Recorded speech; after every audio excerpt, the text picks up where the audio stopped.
Sir आपको लगता है कि जो सुपरस्टार्स है जैसे केसारी लाल जी और पवन जी, निरहुआ जी, उनको एक स्टेप आगे लेना चाहिए जिससे कि लोगों के जो दिमाग में जो चीज़ें हैं जैसे अश्लीलता की बात करें तो वो चीज़ें बदलेगी अगर सुपरस्टार लोग ये इनिशिएटिव लेते हैं तो?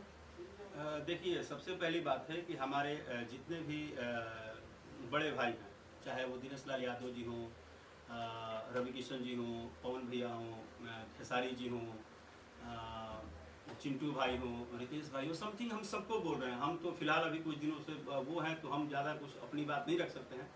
बट ये जितने भी लोग हैं, आप मानिए या मत मानिए, ये सारे लोग अंडर टेबल लेवल पे प्लानिंग तो कर ही रहे हैं। क्योंकि जिस तरह आपको चाहत है ना कि हमारी इंडस्ट्री बड़ी दिखे, उसी तरह उनको भी दिन रात ये चाहत है, अंदर एक मन में उनके भी कहीं ना कहीं वो दिन रात सोच रहे हैं कि हम इसका कोई रास्ता निकालें। और इसके लिए शायद ये लोग निकाल भी रहे हैं, अंदरूनी इन लोग कुछ तो चल रही है। क्योंकि जो बड़े स्टार्स होते हैं ना, स्टार्स ऐसे ही नहीं होते हैं। आज आप बात कीजिए, जितने भी आपने बोला कि हमारे बड़े स्टार्स हैं, वो बहुत मेहनत करते हैं, चाहे पवन भैया हो, खेसारी जी हो, समथिंग जितने भी लोग हैं, जितने भी हमारे भाई हैं या प्रोड्यूसर हैं, डायरेक्टर हैं, मेहनत सारे लोग कर रहे हैं। हर आदमी से आप मिलिएगा ना, कि जिसे पूछिएगा कैसा सिनेमा बना है, तो बोलते हैं कि अरे गर्दा बना है, सिनेमा बना है। तो कहने का मतलब है कि उनका ऊर्जा है, वो तैयारी में भी लगे हैं। कभी कभी ऐसा हल्ला हो भी रहा है, जैसे देखिए एक फिल्म का ट्रेलर देखा था मैं, गबरू गबरू या गबरू ना, महेश पांडे जी बनाए हैं। वाकई मुझे ट्रेलर बहुत अच्छा लगा। एक माई करके कोई फिल्म अभी बन के आया है, हाँ, दिनेश भैया का, बहुत अच्छा फिल्म लगा। तो यानी कि हम प्रयासरत हैं, हम 1 CR 1.5 CR 2 CR में घुस भी रहे हैं। बस वही प्रॉब्लम हो जा रही है कि हमको दिखाने का जो सिस्टम है ना, वो शायद अभी जो पहले जिस तरह से, पहले तो चलिए क्लियर था कि सिंगल थिएटर था तो एक घूम में चलते थे। बट अब कहीं ना कहीं भोजपुरी को मल्टीप्लेक्स की जरूरत है, as a recovery, as a cinema हम अच्छा। सर ट्रेलर की बात की आपने, अभी 2 ट्रेलर आए, एक बोल राधा बोल और हमारा स्वाभिमान। सर आपने देखे हैं दोनों? मैंने दोनों ट्रेलर देखे। सर आपको कौन सी ट्रेलर अच्छे लगे?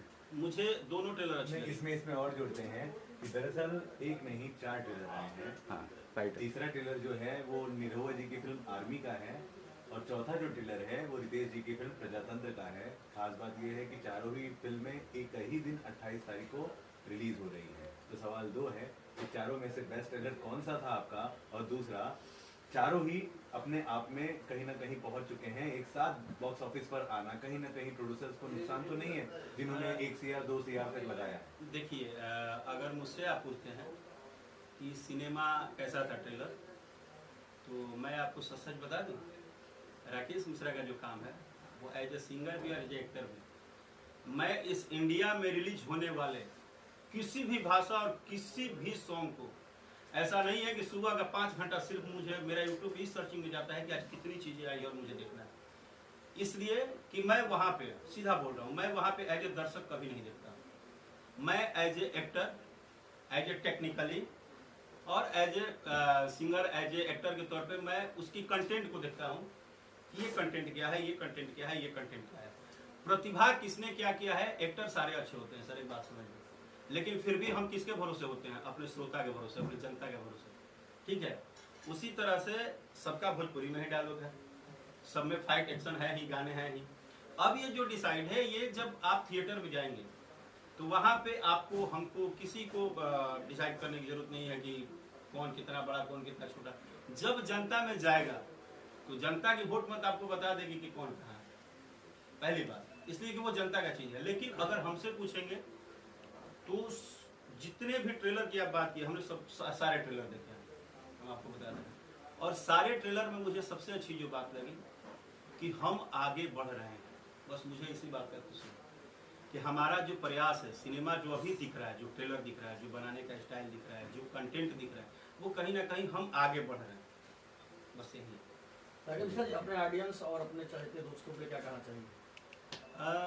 देखिए, हमारे ऑडियंस ना हमेशा ये बात बोलते हैं कि हमको भोजपुरी सिनेमा देखना है, लेकिन उनका एक छोटा सा शिकायत है, दुबे जी, उनका छोटा शिकायत है। आप लोग रोज मीडिया में दिखाते हैं, सुनाते हैं, किसी दिन ये भी लिखिए ना कि आप लोग अपना मत दीजिए, अपनी बात रखिए, आपको कैसे चाहिए, कैसे देखेंगे आप सिनेमा।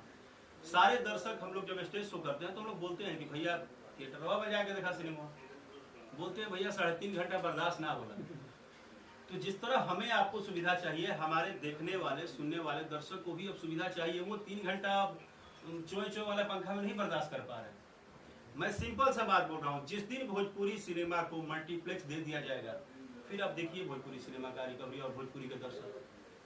सर आपके दर्शक थोड़े कम हैं, 35 करोड़ 40 करोड़ आपको सुनने और देखने वाले लोग हैं। बस आपको एक जगह देना पड़ेगा अच्छा, जहाँ की पूरे परिवार के साथ वो लोग बैठ सके, सिनेमा को एंजॉय कर सके, थोड़ा एसी चले, थोड़ा माहौल ठीक हो। तो ये बहुत जरूरी है। सर मुझे एक प्रतिक्रिया चाहिए। ऐसा कहा जाता है कि भोजपुरी जो इंडस्ट्री है वो म्यूजिक माफिया उस पर राज करती है, आप क्या कहना चाहेंगे, आपका क्या अनुभव उस पर? सर भोजपुरी जो इंडस्ट्री है ना, इस पे भोजपुरी भाषा राज करता है। मेरे पॉइंट को समझिए, इसमें ये संगीत है, संगीत में माफिया डॉन ये सब नहीं होता है। संगीत एक समुद्र है और समुद्र में आप भी जाइए तो आपको भी खड़ा होने का लहर आपको बर्दाश्त करना है कि लहर आ रहा है तो लहर बर्दाश्त कीजिए।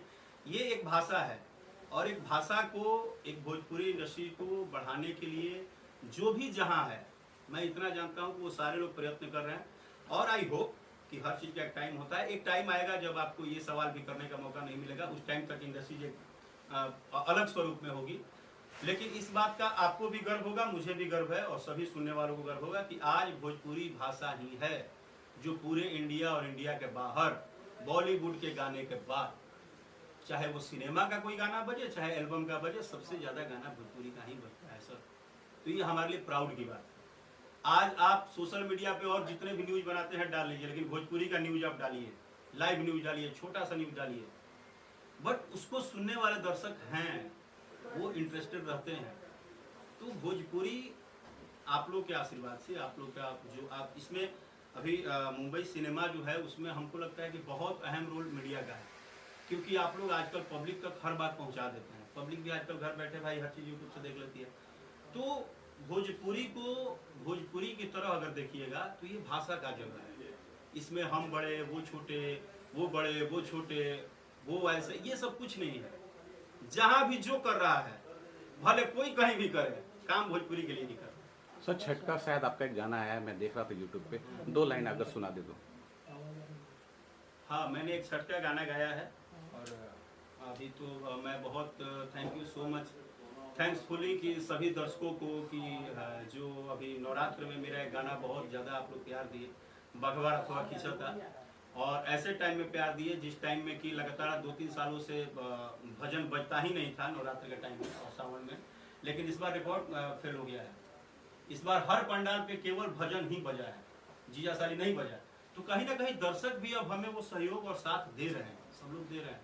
और उसी ट्रैक में मैंने छठ गाया है कि नारे की सजल धजल रथवा लेके घोड़ावा 2.5 डेग बढ़ता, सजल धजल रथवा लेके घोड़ावा 2.5 डेग बढ़ता, कि त्रिपुरारी संगे चक्रधारी देख खड़ा बड़े मुस्काई, संगे बाड़ी हो गौराया लक्ष्मी मने मने कहेली हुमाई, कि देव मुनि गुनी जन फूल बरसावे हीरा मोती मुकुट पर जड़ता, सजल धजल रथवा लेके घोड़ावा 2.5 डेग बढ़ता।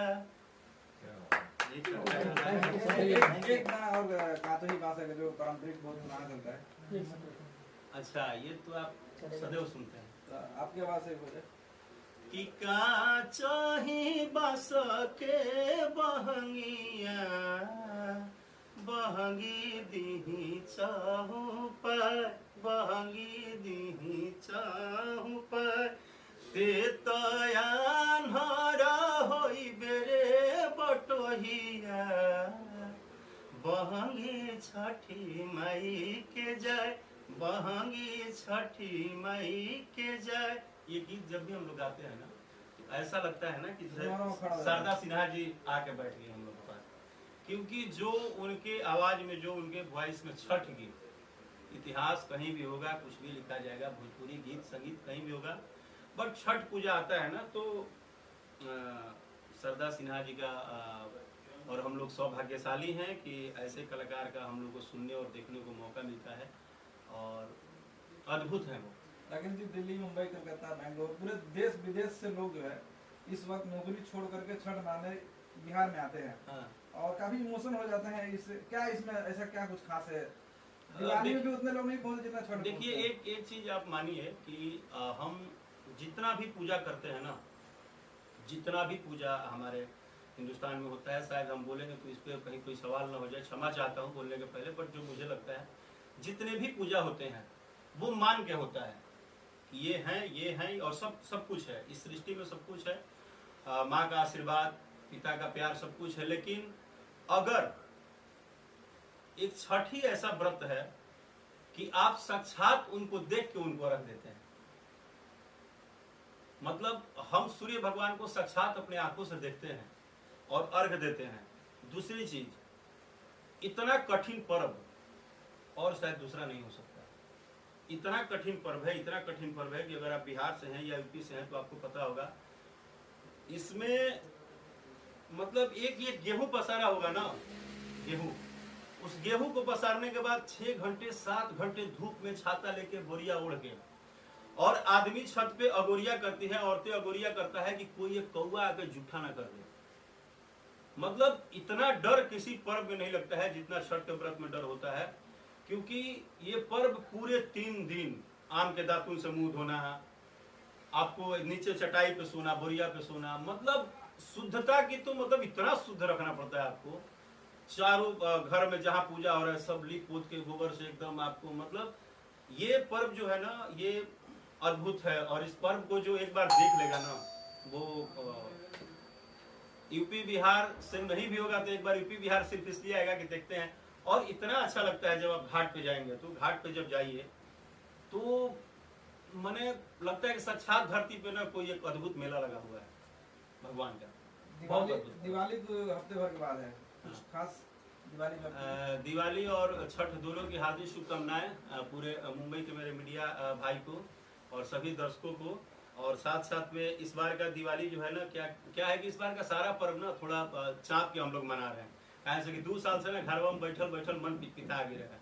अब एक बार दशहरो भैया तो चाँप के भैया एकदम, अब छठो हो तो उतने भीड़ हुई घाट पर। आ दिवाली में बस एक चीज बोलेंगे कि बम धमाका पड़ाका जो भी है, आज का थोड़ा क्या है कि दौर अलग है।